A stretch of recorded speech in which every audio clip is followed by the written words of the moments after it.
Hello, this is world-renowned motorsports expert David Land here to give you my expert analysis on the iRacing Santino Ferrucci Indy 500 finish today.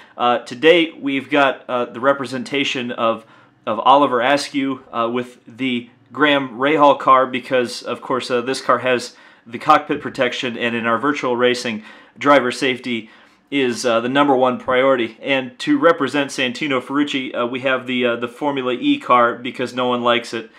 So this is what happened, in my opinion, in the final stretch of the iRacing IndyCar World Championship race at Indy.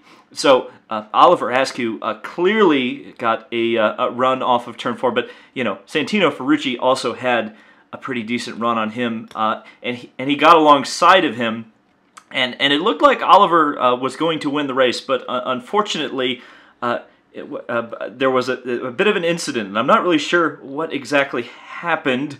Looking at the onboard, it was a little bit unclear, but it appeared that Santino forgot he was driving in a straight line, and he thought he was turning into the corners. Of course, he did turn left into Oliver Askew, but it was a left turn on a straight. I mean, it would have been much worse if he had turned right, because that would have been absolutely intentional. But there is some potential gray area here. It wasn't totally his fault, but Santino Ferrucci drove left into Oliver Askew, and they both drove into the wall. Now it's kind of hard with our highly detailed models here to demonstrate this because iRacing is just such a realistic simulator. But when they hit the wall, they both just kind of phased into each other, and then they both flew, 20 feet into the air. We're not able to replicate that quite as well, but we'll just replicate it by having these two cars upside down.